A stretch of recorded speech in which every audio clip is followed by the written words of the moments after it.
क्या बुरी औरतों के लिए बुरे मर्द हैं? मैंने सर उठाकर देखा तो 26-27 साल की एक लड़की मेरे सामने बैठी हुई थी। मैं आपकी बात समझा नहीं, मैंने हल्की सी आवाज में जवाब दिया। बोलें, मैंने कुरान में पढ़ा है कि जो अच्छे मर्द हैं उनके लिए अच्छी औरतें हैं और जो गंदे यानी बुरे मर्द हैं उनके लिए बुरी औरतें हैं, और इसी तरह बुरी औरतों के साथ भी यही मामला है। तो क्या ऐसा ही होता है क्या? इसने अपनी बात मुकम्मल की। जो कुरान में लिखा है वो गलत तो नहीं हो सकता ना? मैंने जवाब दिया और उठने लगा। मैंने एक बात करनी है आपसे, वो फौरन बोली। इसके अंदाज में अजीब सा दर्द था जिसने मेरे कदमों को जमा दिया और दोबारा बैठने पर मजबूर कर दिया। क्या बात है? इसने सर झुकाया और इसकी आवाज उभरी जो दर्द के धागों में लिपटी हुई थी, उसके चेहरे को अपने शिकंजे में लिए हुई थी। मैं बहुत गुनाहगार हूं, मैंने जिंदगी में बहुत बड़ा गुनाह किया। उसको मुझ पर बहुत एतमाद था, मगर मैं हवस में अंधी हो गई।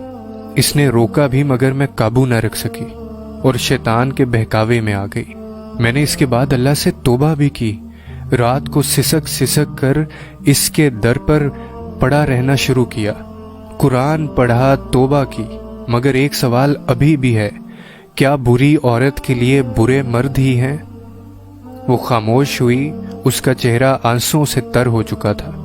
उसकी नजरें झुकी हुई थी और फिजा में हिचकियों की आहट थी। मैं मुखातिब हुआ, आपको किसने कहा कि इस आयत का ताल्लुक सिर्फ शादी से ही है? इसने फौरन नजर उठाकर देखा।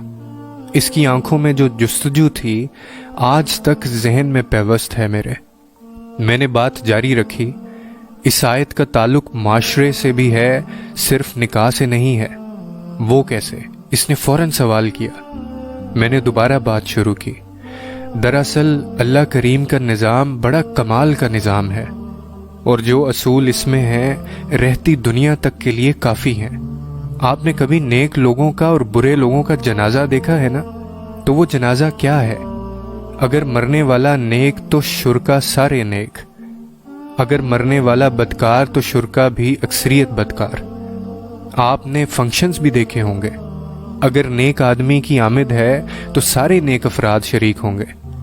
अगर किसी बदकार की आमद है तो अक्सरियत बदकार होगी। असल में हम अपने इर्द गिर्द के लोगों को खुद मुंतखब करते हैं। हम जब अच्छे बन जाते हैं तो अच्छों से ताल्लुक कायम होता है, जब बुरे तो बुराई के रास्ते आसान होते हैं। तो ये सिर्फ निकाह के लिए नहीं है बल्कि माशरती ताल्लुकात को बयान कर रही है। अब जब आपने तौबा कर ली तो अब आप परेशान ना हो। कबूल करने वाले की कोई शर्त नहीं होती। माफ कर देने वाले के सामने गुनाह क्या है? वो रब्बे रहीम है, रब्बे करीम है। आपकी भलाई आपसे ज्यादा चाहता है। मैं खामोश हुआ। वो उठी और गर्म जोशी से सलाम किया और ये कहते हुए रुखसत हुई, बेशक मेरा रब बड़ा रहीम और करीम है। और मुझे अपने इर्द गिर्द एक अजीब सी खुशबू का एहसास होता रहा।